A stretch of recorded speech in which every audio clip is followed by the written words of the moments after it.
Hi, today I'm going to teach you the ABC method. And what I mean by that is antecedent behavior consequence. Further breakdown is antecedent would be the thing that causes you to do the behavior that you're doing and what consequence or what result that it brings. This ABC method is going to really help you to develop awareness of unconscious habits as well as break those habits or break addictions or unconscious addictions. So let me give you a couple of examples of how to practice the ABC method.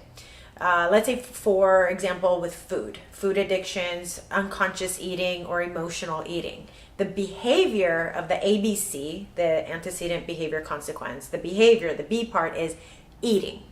The antecedent would be whatever emotional trigger it is. And then the consequence is the result that happens, not necessarily the result that you're seeking. For example, I eat ice cream. And I eat this ice cream because I'm sad. So that was the antecedent. The antecedent is the emotional trigger. Because I'm sad, I'm looking to feel better. The behavior to help me feel better is to go to eat ice cream. And the result I'm looking for, the consequence I'm looking for is to feel better. And you have to pay attention to the process because, sugar, no matter whether you have any medical issues or not, ice cream in general, it's incredibly taxing on the body. So you might get a sugar rush or a little bit of a dopamine hit, but there's always some kind of crash or some kind of discomfort that results as after eating something so dense and so heavy for the body to process. So the consequence, going back to the ABC method, the consequence that we're looking for is I just want to feel better. I'm sad, I'm going to eat ice cream, so then I feel happy. But what happens is I may enjoy the flavor in the moment that I'm eating it, but when I really sit with it, not only did it not change my mood to begin with, so I'm still sad, but the consequence is it also gave me some kind of sugar crash or a diabetic crash or low energy or a headache or just made me feel uncomfortable or guilty for eating ice cream or whatnot. So the result or the consequence is absolutely different than the results that we're looking for from the initial antecedent that triggered the behavior seeking a certain consequence. And you can do this with everything. Let's replace the B of the ABC, the behavior. This holds true for mindless scrolling. This holds true for excessive drinking or any kind of substance use.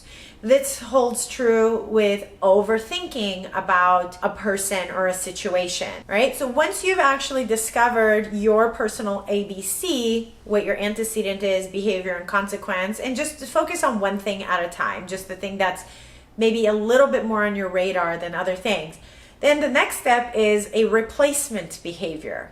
And that's going to take some introspection, and you kind of got to get to know yourself or do a little research out there or look up general replacement behaviors in order to understand how to get to that result that you're looking for from that initial trigger and what that different behavior is going to be that's going to be the bridge between the initial trigger and the result you're looking for. Just going back to the food example, let's say with the ice cream, I'm looking to feel better. So I'm sad, I eat ice cream, I want to feel better, and it's not working. Or I'm really anxious and worried about something, so I start scrolling social media, and then I actually feel worse than before I started scrolling. So not only am I still worried about the original thing, but now I feel bad about myself because my scrolling got into doom scrolling and I did the whole compare thing and my life isn't as glamorous as everyone else and I look the whole spiral that adds to that, the whole doom scrolling. I don't think I need to really explain that deeply to you. In these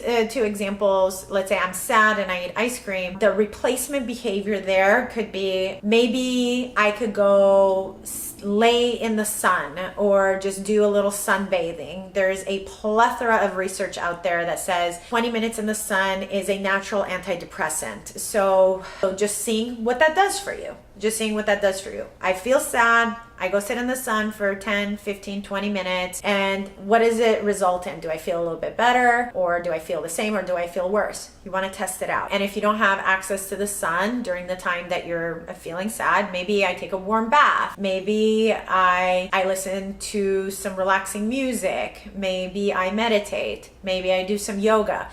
Something different that is going to give you the result you're looking for. So you have to experiment a little bit with yourself. Now, the other quick example that I talked about is, I'm overthinking about something, I'm worried about something, I'll just start scrolling social media. So I don't have to think about that original thing. I want to just stop thinking about it. Let me focus on something else, social media, and that turns into doom scrolling, and I feel worse than I started off with. So those anxious thoughts that I'm having to begin with, the antecedent, just feeling like worried about something, overthinking about something, that's a fear response. So you want to find a way to feel safe, something that's going to relax and calm your nervous system.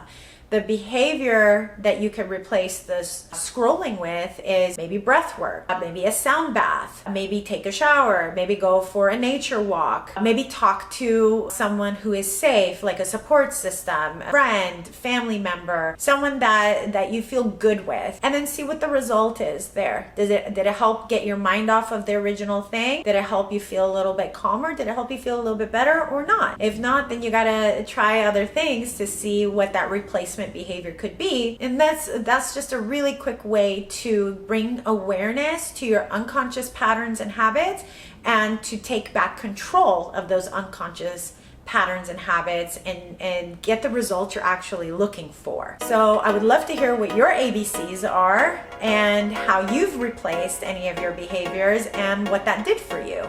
And I will look in the comments down below to see how this journey has been going for you. May peace be with you, and I'll see you in the next video.